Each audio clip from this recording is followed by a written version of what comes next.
Friends, I hope आप सब अच्छे होंगे, खुश होंगे, अपनी पढ़ाई अच्छे से कर पा रहे होंगे, राइट।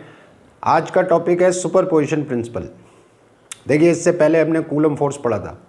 तो कूलम फोर्स बेसिकली दो चार्जेज की बात करता है, दो चार्जेज के इंटरेक्शन के बारे में आपको बताता है कूलम फोर्स। लेकिन अगर दो से ज़्यादा चार्जेज हों और उन चार्जेज में आपस में इंटरेक्शन हो रहा हो, उस इंटरेक्शन को अगर हमें देखना है, फाइंड करना है, तो उसके लिए फिर हमको एक प्रिंसिपल की ज़रूरत पड़ती है जिसको हम कहते हैं सुपरपोजिशन प्रिंसिपल। जैसे मैंने हेडिंग लिखा हुआ है। तो अब ये सुपरपोजिशन प्रिंसिपल क्या है, इसमें क्या खास बात आपको बता रहे हैं। पहले तो इसको सिंपल तरह से समझते हैं कि मान लीजिए दो चार्जेज है, एक चार्ज Q1 है, दूसरा Q है। तो ये Q1 चार्ज इस पे F1 फोर्स लगा रहा है, ठीक है। ओबियसली ये भी इस पे लगा रहा होगा, लेकिन मैं इसकी बात कर रहा हूँ। तो इसने इस पे F1 फोर्स लगाया, राइट। सेकेंड केस अगर आप देखें, सेकेंड डायग्राम, तो Q1 के साथ, इसी Q1 के साथ दो चार्ज और आ गए। ये अपनी जगह है Q, दो और आ गए, या और आ गए, तीन चार आ गए। तो सुपरपोजिशन प्रिंसिपल ये कह रहा है कि अगर आपने इस पे नेट फोर्स निकालना है इस पे, तो आप इन सारे फोर्सेस का वेक्टर सम कर दीजिए। जैसे ये वाला चार्ज F1 लगा रहा है, ये वाला F2 लगा रहा है, ये वाला F3 लगा रहा है, राइट। तो अगर आपको इस पे नेट फोर्स निकालना है तो आप वेक्टर सम कर दीजिए। तो इसमें कोई खास बात या नई बात तो है नहीं। फोर्स एक वेक्टर क्वांटिटी है। किसी बॉडी पे दो या दो से ज़्यादा फोर्स लग रहे होंगे तो वेक्टर मेथड से आप निकाल लेंगे, वेक्टर सम करेंगे। कोई नई बात नहीं है, ये हम शुरू से करते आ रहे हैं। तो फिर स्पेशल बात क्या है, स्पेशल बात क्या है उसी को समझना ज़रूरी है। कि देखिए, जब ये चार्ज अकेला था, अकेला मतलब इसके साथ कोई और चार्जेस नहीं थे, तब ये इस पे F1 फोर्स लगा रहा था। लेकिन जब यही चार्ज बाकी चार्जेस के साथ है, यानी सिस्टम है एक चार्जेस का, तब भी ये इस पे F1 ही लगा रहा है। यानी ये दो चार्ज जो और आए बाद में, इनकी वजह से इस फोर्स पे कोई फर्क नहीं पड़ा। ये अभी भी F1 ही लगा रहा है, पहले भी F1 लगा रहा था, अब भी F1 लगा रहा है। पहले ये दो चार्ज नहीं थे, अब ये दो चार्ज और आ गए। तो इनके आने से इन दोनों के इंटरेक्शन पे कोई फर्क नहीं पड़ रहा है। ये अभी भी वही फोर्स लगा रहा है F1। जबकि आप वैसे सोचिए कि ये आपस में भी फोर्स लगा रहे होंगे, लेकिन इनके आपस के इंटरेक्शन से इन दोनों चार्जेस के इंटरेक्शन पे कोई फर्क नहीं पड़ रहा है। और यही स्टेटमेंट मैंने यहां पे लिखा है। क्या लिखा है कि force applied by one charge, इसकी बात कर रहा हूं, is unaffected by the presence of other charges, इनकी बात कर रहा हूं, राइट। कि एक चार्ज दूसरे चार्ज पे जो फोर्स लगा रहा है, उस फोर्स पे बाकी चार्जेज की प्रेजेंस का कोई फर्क नहीं पड़ेगा। और आप देख भी रहे, जब ये चार्ज अकेला था तब भी F1 लगा रहा था, अब ये चार्ज इनके साथ है तब भी ये F1 ही लगा रहा है। यानी इन दो चार्जेज के इंटरेक्शन पे कोई फर्क नहीं पड़ रहा। बेसिकली ये सुपरपोजिशन प्रिंसिपल है कि force applied by one charge on another charge is unaffected by the presence of other charges. अभी आगे आने वाले चैप्टर में भी यही सुपरपोजिशन प्रिंसिपल आप किसी एक और चैप्टर में पढ़ने वाले हैं, वहां भी यही मीनिंग होगा, सेम। तो ये सुपरपोजिशन प्रिंसिपल है। नेट फोर्स अगर आपको चाहिए तो इंडिविजुअल फोर्सेस का नेट कर दीजिए। वेक्टर सम मतलब जैसे वेक्टर्स को ऐड करते हैं या रिजल्टेंट फाइंड करते हैं, वैसे आप निकाल लीजिए तो आपको नेट फोर्स मिल जाएगा। ये है सुपरपोजिशन प्रिंसिपल। अब इस पर बेस किस तरह के क्वेश्चंस आपसे पूछे जाएंगे और उन क्वेश्चंस को सॉल्व करते समय छोटी छोटी कौन सी बातों का आपको ध्यान रखना है, ये मैं थोड़ा समझाने की कोशिश करता हूँ। एक एग्जाम्पल लेके चलते हैं। तो जैसे मैंने ये एक एग्जाम्पल लिया जिसमें आप देख रहे हैं एक स्क्वायर है, इस स्क्वायर की साइड A है, इसके वर्टिसेस में चार्जेस रखे हुए हैं, ये चार्ज प्लस क्यू है, ये भी प्लस क्यू है, ये माइनस क्यू है, ये स्मॉल क्यू यहाँ रखा हुआ है, ये भी प्लस है मान लीजिए। अब मुझे इस पे नेट फोर्स निकालना है, तो डेफिनेटली इसमें 3 फोर्सेस काम कर रहे होंगे, एक ये लगा रहा होगा, एक ये लगा रहा होगा और एक ये लगा रहा होगा। और कूलम फोर्स का फॉर्मूला तो हम जानते ही हैं। तो अब करना क्या है, सिमेट्री को यूज करना है।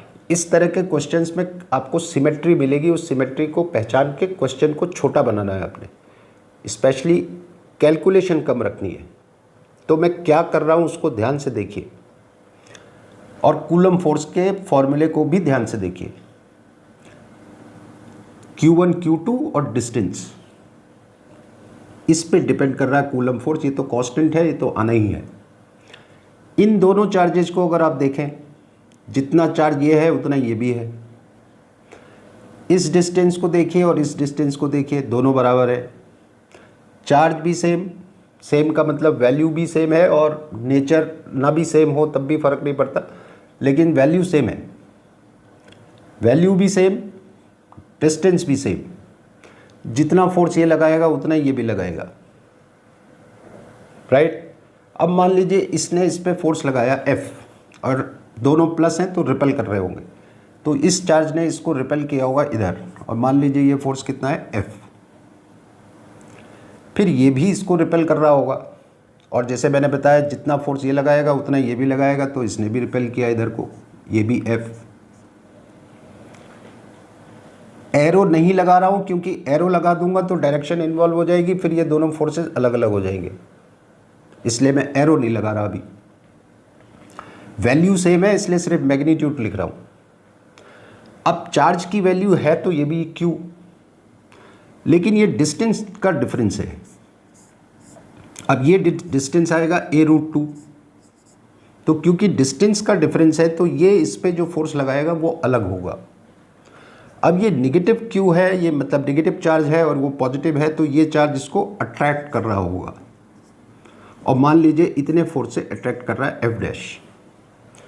तो अब ऑल टुगेदर इस चार्ज पे कितने फोर्स लग रहे हैं, 3 फोर्सेस काम कर रहे हैं। अब इनका रिजल्टेंट हमें निकालना है, राइट। हमको मालूम है परपेंडिकुलर वेक्टर्स का रिजल्टेंट क्या होता है। अगर 2 परपेंडिकुलर वेक्टर्स हैं, एक A है और एक B है, तो इनका रिजल्टेंट कितना होता है। मैग्नीट्यूड की अगर बात करूं तो a² + b², और अगर इन दोनों की वैल्यू बराबर है, मतलब इनका मैग्नीट्यूड अगर सेम है, तो फिर इनका जो रिजल्टेंट आएगा वो बिल्कुल सेंटर पे आएगा। ये मैं पुराना रिमाइंडर दे रहा हूँ, आपको पता होगा, पर क्योंकि क्वेश्चन चल रहा है तो मैं रिमाइंडर दे रहा हूँ ताकि बहुत ज़्यादा आपको रिकॉल ना करना पड़े पुरानी मेमोरी अपनी। तो देखो दोनों फोर्सेस की वैल्यू सेम, तो इनका जो रिजल्टेंट आएगा वो बिल्कुल सेंटर पे आएगा। और कितना आएगा, ये भी F ये भी F। फॉर्मूला ये है, 2 वेक्टर अगर परपेंडिकुलर है तो ये होता है, तो ये आएगा √F² + F², यानी कि F√2, तो ये आएगा F√2। तो यहाँ पे मेरे को फोर्स मिल गया F√2। अब आप इनको भूल जाओ क्योंकि इनका रिजल्टेंट आपने फाइंड कर लिया। अब कितने फोर्सेस बचे, एक ये और एक ये, जो कि अपोजिट डायरेक्शन में है दोनों। 2 वेक्टर अगर अपोजिट डायरेक्शन में है तो सब्ट्रैक्ट हो जाते हैं, ये भी मालूम है। तो अब अगर इन दोनों का रिजल्टेंट फाइंड करूं तो जो नेट फोर्स आएगा वो क्या आएगा, नेट फोर्स ऑन Q कितना आएगा, F√2, यानी ये वाला -F'। ये आपने सॉल्व किया। अभी तक मैंने ये फॉर्मूला यूज़ नहीं किया है कहीं भी, अभी मैं F और F' में डील कर रहा हूँ। यही बात आपको ध्यान रखनी है ताकि कैलकुलेशन आपकी कम से कम रहे। अब इससे ज़्यादा आप इसको कुछ नहीं कर पाएंगे। अब वैल्यू रख दीजिए, तो F की वैल्यू क्या होगी, कौन सा फोर्स था F, या तो इसका या इसका, दोनों बराबर है, किसी का ले लीजिए, तो मैं इसका ले लेता हूँ। तो ये चार्ज इस पर कितना फोर्स लगा रहा होगा, तो F की जगह मैं लिख रहा हूँ 1/4πε0 Q1 Q2 अपॉन डिस्टेंस का स्क्वायर। ये देखिए Q1 Q2 डिस्टेंस यानी a इसका स्क्वायर और फिर ये √2, ये हो गया माइनस एफ डैश किसका फोर्स है इसका, तो Q1 Q2 और डिस्टेंस ये आएगी, तो मैं वैल्यू रखता हूँ, तो फिर से 1/4πε0 आ गया, Q1 Q2 आ गया और डिस्टेंस का स्क्वायर यानी 2a स्क्वायर, √2 का स्क्वायर करेंगे 2a स्क्वायर। यहीं पे छोटी सी बात याद दिला दूँ, फोर्स जो है वेक्टर क्वांटिटी है, साइन नहीं लगता है, तो ऐसा ना सोचे कि -q और स्मॉल q है तो माइनस साइन आएगा, माइनस नहीं आएगा, वो डायरेक्शन में आ गया आपके पास। बस अब आप इसको और कॉम्पैक्ट फॉर्म में लिख लीजिए। देखिए कैपिटल Q स्मॉल q आपका कॉमन आ जाएगा, 4πε0 कॉमन आ जाएगा, a स्क्वायर कॉमन आ जाएगा, ब्रैकेट में बचेगा यहाँ से √2 और वहाँ से बचेगा -1/2। ये आपका आंसर हो गया। आप चाहें तो और सॉल्व कर सकते हैं, ये ध्यान रखना है। एक क्वेश्चन और ले लेते हैं। तो ये अगला क्वेश्चन है, फिर से आप देख रहे हैं कि स्क्वायर है, स्क्वायर हो, इक्विलेटरल ट्रायंगल हो, तुरंत दिमाग से समझ लेना कि सिमेट्री कहीं ना कहीं काम आने वाली है। सबसे पहले सिमेट्री ढूंढना। इस क्वेश्चन में क्या सिमेट्री है आप देखिए, पहली नज़र में देखो सारे चार्जेस अलग अलग हैं। हाँ ये दोनों ज़रूर सेम है, अदरवाइज ये Q है, ये 2Q है, ये 3Q है। सेंटर में एक चार्ज रखा हुआ है स्मॉल q, इसी पे नेट फोर्स हमें फाइंड करना है, इस चार्ज पे नेट फोर्स फाइंड करना है। 4 फोर्सेस लग रहे होंगे, एक ये लगा रहा होगा, एक ये लगा रहा होगा, एक ये लगा रहा होगा, एक ये लगा रहा होगा, 4 फोर्सेस लग रहे होंगे, उनका रिजल्टेंट हमें फाइंड करना है। सिमेट्री ये है कि एक तो सारी डिस्टेंसेस यहाँ पे सेम हैं, पहली सिमेट्री, और ये डिस्टेंस डेफिनेटली डायगोनल का आधा है तो a/√2 होगी। So this distance is a/√2, all 4, ये सारी डिस्टेंसेस इतनी ही आएंगी, डायगोनल का आधा, राइट। पहली सिमेट्री हो गई कि डिस्टेंसेस सेम हैं। दूसरी सिमेट्री क्या है, सारे चार्जेज आपके Q के मल्टीपल में हैं।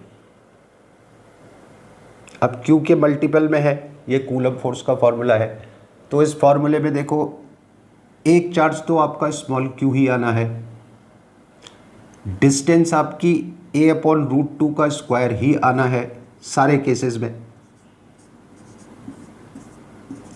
अब जब पहला चार्ज आएगा तो q, दूसरा आएगा तो 2q, तीसरे में 3q, ऐसा ही तो होगा।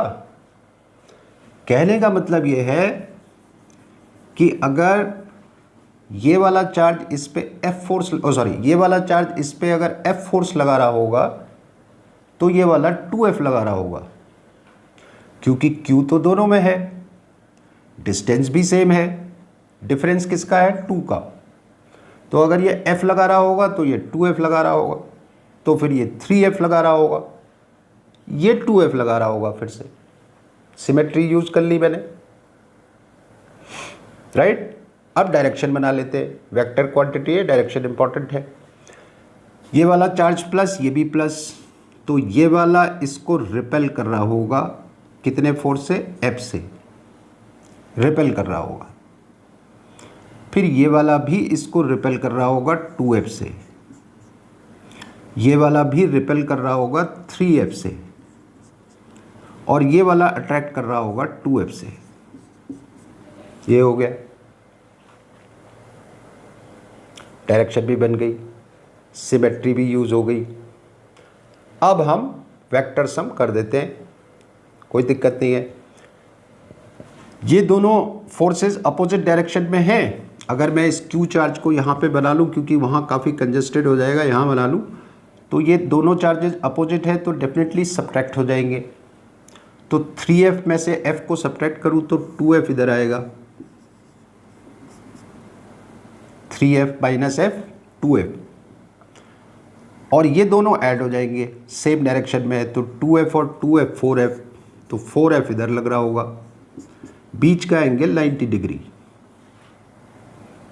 फिर से परपेंडिकुलर वेक्टर्स हैं, तो परपेंडिकुलर वेक्टर्स का रिजल्टेंट क्या आएगा, अंडर रूट इसका स्क्वायर प्लस इसका स्क्वायर, तो 2f का स्क्वायर मतलब 4f स्क्वायर, और 4f का स्क्वायर मतलब 16f स्क्वायर।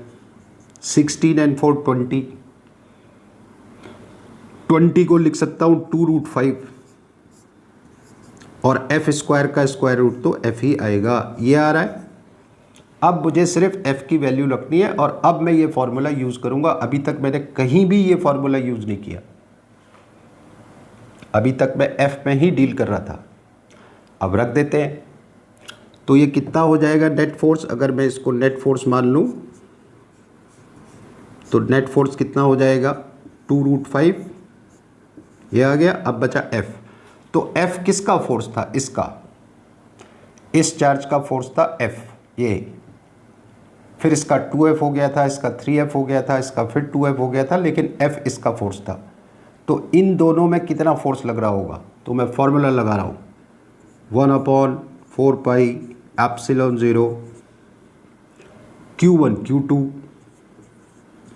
अपॉन डिस्टेंस का स्क्वायर, और ये डिस्टेंस कितनी है a/√2, half of the diagonal, तो a/√2 का स्क्वायर करूँगा तो a²/2 आएगा।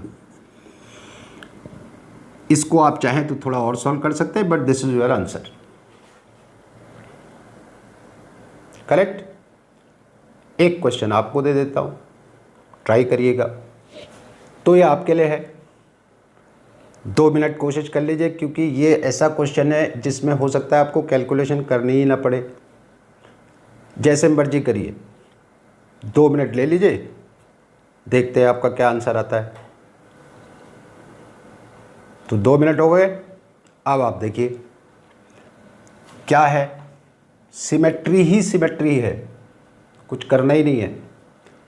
तीनों चार्जेस सेम, ट्रायंगल भी आपका इक्विलेटरल, ये चार्ज आपका सेंटर पे रखा हुआ है ट्रायंगल के, तो सारी डिस्टेंस भी सेम, जो डिस्टेंस यहाँ से है वही डिस्टेंस यहाँ से है, वही डिस्टेंस यहाँ से है, सब कुछ सेम, चार्ज भी सेम, डिस्टेंस भी सेम। ये प्रोडक्ट कितना आएगा, this into this, this into this, this into this, सब एक जैसा आएगा, डिस्टेंस भी सेम है, एक जैसा फोर्स लगेगा, तीनों चार्जेस का फोर्स सेम रहेगा।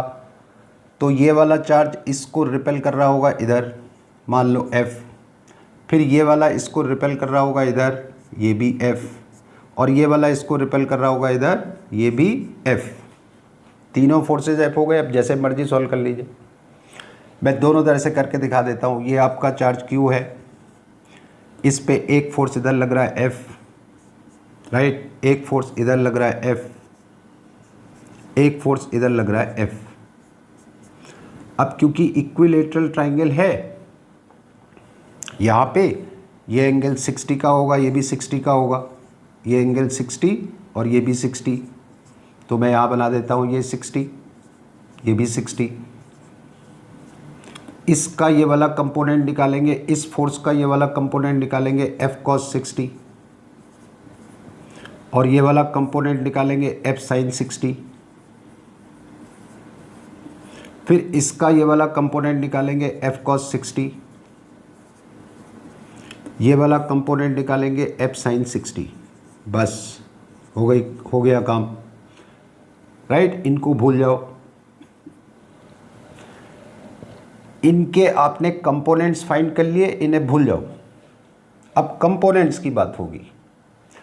ये दोनों इक्वल एंड अपोजिट हैं, कैंसिल हो गए, ये भी चले गए। ये दोनों सेम डायरेक्शन में है तो ऐड हो गए 2f cos 60। cos 60 हाफ होता है, तो हाफ से ये 2 कैंसिल, तो बचा कितना f। तो फाइनल सिचुएशन क्या बनी कि इस q चार्ज पे f फोर्स इधर लग रहा है, और ये सारा रिजल्टेंट कितना आया था f, तो f इधर लग रहा है। फिर से इक्वल एंड अपोजिट दोनों कैंसिल हो गए, तो नेट फोर्स कितना हो गया 0। और वैसे भी अगर आप देखें, एक फोर्स इधर लग रहा है F, एक फोर्स इधर लग रहा है F, एक फोर्स इधर लग रहा है F। आपने क्लास 11th में पॉलीगन लॉ पढ़ा होगा कि अगर 3 या 3 से ज़्यादा 3 या 3 से ज़्यादा वेक्टर इस तरह से आपको दिए हैं कि उनका अगर आप एडिशन करें, जैसे मैं यहाँ पे कर रहा हूँ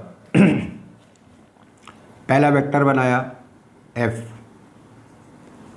इसके हेड से दूसरा बनाया ये भी f, इसके हेड से तीसरा बनाया ये भी f, एक क्लोज फिगर बन गया, तो इनका रिजल्टेंट तो वैसे भी 0 ही आना है पॉलीगन लॉ के हिसाब से। जैसे आपको अच्छा लगे वैसे करना चाहे वैसे कर लीजिए, ऐसे करना चाहे ऐसे कर लीजिए, राइट। एक क्वेश्चन और दे देता हूँ। तो ये 2 क्वेश्चंस हैं, आपको ट्राई करने के लिए दे रहा हूँ, इनको कोशिश करिएगा सॉल्व करने की। दोनों ही क्वेश्चन में इस चार्ज पे यानी स्मॉल q पे लिखा है मैंने find net force on q। इसमें भी आपको यहाँ नेट फोर्स फाइंड करना है और इस क्वेश्चन में भी यहाँ पे आपको नेट फोर्स फाइंड करना है। सिमेट्री यूज़ करिए, कैलकुलेशन कम से कम रखिए और आंसर फाइंड करिए। देखते हैं आपका क्या आंसर आता है।